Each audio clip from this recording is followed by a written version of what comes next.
নিখিল MP আমাদের মাঝে এসে উপস্থিত হয়েছে। আমরা করতালি দিয়ে তাকে অভিনন্দন জানাই, ধন্যবাদ জানাই।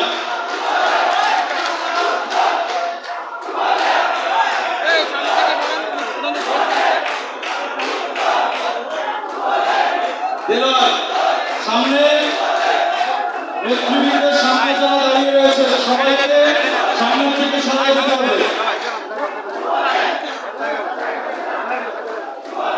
হাসান সামনে যারা সবাই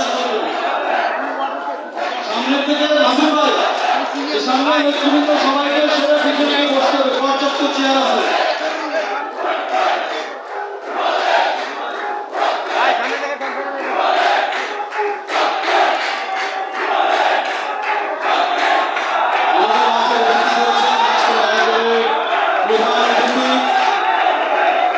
বাংলাদেশ সরকারের বিমান ও গণপূর্ত মন্ত্রণালয়ের মাননীয় মন্ত্রী 1975 আগস্ট বহরমপুর হত্যাকাণ্ড সংঘটিত হবার পরবর্তীতে ঢাকার রাজপথে যারা বীরত্বরাজক ভূমিকা পালন করেছিল, সামনে থেকে নেতৃত্ব দিয়েছিল, তাদের অন্যতম প্রধান নেতৃত্ব ব্রাহ্মণবাড়িয়া জেলা আওয়ামী লীগের বিপ্লবী সভাপতি, বারবার নির্বাচিত মাননীয় সংসদ সদস্য, সাবেক সকল সচিব, রাষ্ট্রনায়ক শেখ হাসিনার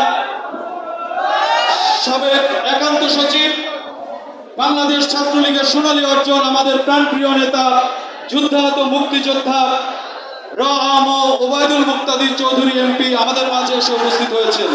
আমাদের মাঝে উপস্থিত হয়েছেন বিশেষ অতিথি হিসেবে 1975-এর 15 আগস্ট মর্মন্তুদ হত্যাকাণ্ড পরবর্তীতে যে সাবেক ছাত্র নেতারা বীরত্ববাঞ্জক ভূমিকা পালন করেছিল, তাদের আরেকজন যিনি নেতৃত্বে ছিলেন, সম্মুখ সারিতে নেতৃত্ব দিয়েছেন 21-এ পদকপ্রাপ্ত বিশিষ্ট সাংবাদিক বীর মুক্তিযোদ্ধা অজয় দাশগুপ্ত, তাকে আমরা কৃতজ্ঞতা জানাই, ধন্যবাদ জানাই। আমাদের মাঝে উপস্থিত হয়েছেন আজকের আয়োজনের বিশেষ অতিথি ঢাকা জেলা আওয়ামী লীগের বিপ্লবী সাধারণ সম্পাদক, বাংলাদেশ ছাত্রলীগের সোনালী অর্জন মনিরুজ্জামান তরুণ আমাদের মাঝে এসে উপস্থিত হয়েছেন।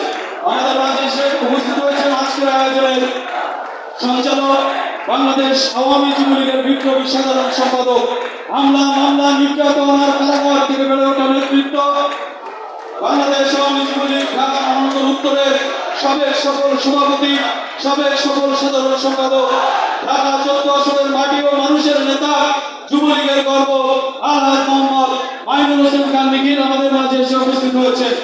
আর অল্প কিছুক্ষণের মধ্যে উপস্থিত হবে আজকের এই আয়োজনের সভাপতি, বাংলাদেশ আওয়ামী যুবলীগের সম্মানিত চেয়ারম্যান মেধা মনিউলার প্রজ্ঞার প্রতিচ্ছবি, যুব রাজনীতির শুদ্ধ পুরুষ, যার বরিষ্ঠ নেতৃত্বের কারণে যুবলীগ আজ মানবিক যুবলীগে রূপান্তরিত হয়েছে, বাংলাদেশ আওয়ামী যুবলীগের প্রতিষ্ঠাতা চেয়ারম্যান শহীদ শেখ ফজলুল হক মনির সুযোগ্য সন্তান, সংগ্রামী যুবনেতা জনাব শেখ ফজলুল ইসলাম পরশ।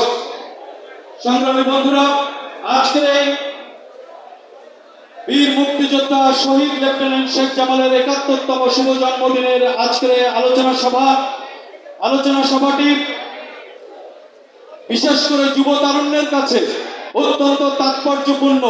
কেননা আমরা বিশ্বাস করি শেখ জামাল ছিলেন এক অনুকরণীয় তারুণ্য, শেখ জামাল দীপ্তিমান তারুণ্যের প্রতীক।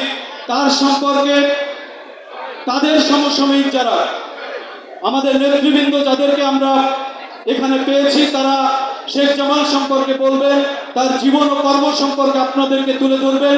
আমরা মনোযোগের সহিত সেটি শুনবো, আত্মস্থ করব এবং সেখান থেকে পথ চলা শুরু করতে চাই। এরই ধারাবাহিকতায় আমরা আপনাদের কাছে অনুরোধ জানাবো, যেহেতু আজকের আয়োজনটি তাৎপর্যপূর্ণ, অহেতুক স্লোগান দিয়ে আজকের আয়োজনের সৌন্দর্যকে আমরা নষ্ট করতে চাই না। এই জন্য আপনাদের কাছে স্বনির্বন্ধ অনুরোধ, এখানে পর্যাপ্ত চেয়ারের ব্যবস্থা রয়েছে, আমরা সেই চেয়ারে আসন গ্রহণ করে শৃঙ্খলা বজায় রাখবো।